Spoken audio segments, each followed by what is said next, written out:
All right, this is some advice on how to do the 4-engine mounts on mine is a 2015 Honda Odyssey, and it may work for the older models, but so the first thing I did was I removed these pieces here to get to this engine mount. I took that one off, put the new one kind of in place, but I never tightened it.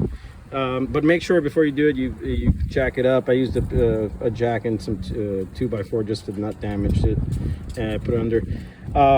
Just jack it enough to remove it. Then the next one I took out was the one that's back here. Behind there, you'll find it. That's the transmission mount. That one I loosened it, took it out, put the new one in place, but I didn't kind of set it yet because I wanted to be able to lift this guy up. The third one I did was the front engine mount. And to get to that one, most videos will try to show you that you have to pull it out from here and destroy your knuckles and everything. But no, the easiest process, it may seem intimidating, but don't think of it like that. It's really easy. Remove this trim, pull it out, remove the brackets that hold the radiator and the condenser. Pull it out a little bit. You're gonna have to, Harbor Freight sells a lot of these tools you can use. Just clamp this guy down so that you don't spill, you'll spill a little bit of refrigerant, sorry, not refrigerant, what is it, coolant. Then you're gonna disconnect the engine, the fan and the shroud, disconnect it, pull this guy out. You're gonna disconnect the one from here too, the fan and shroud, disconnect the wires, and there's, I believe on both of them there's two nuts each. You're just gonna lift and then move it to the side and pull this guy out. Now you'll have enough clearance to get that guy out.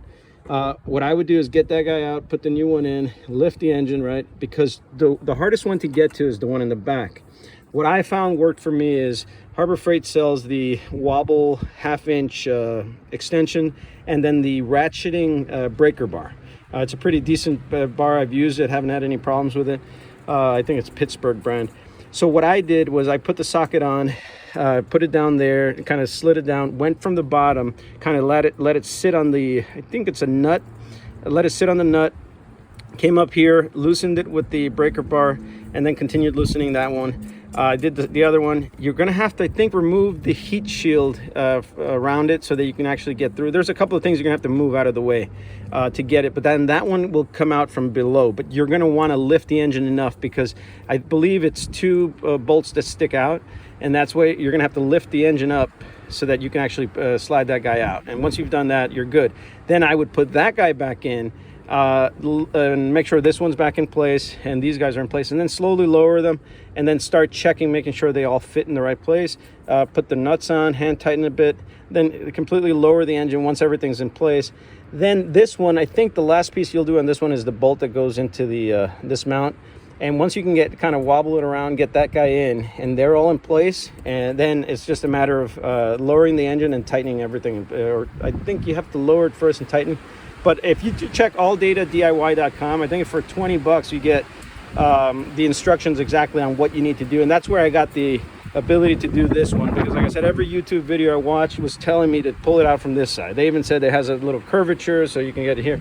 But I busted my knuckles enough in my time that I don't do that anymore. So now I just follow those instructions. It makes it much easier. Hopefully that helps. Let me know if you have any questions.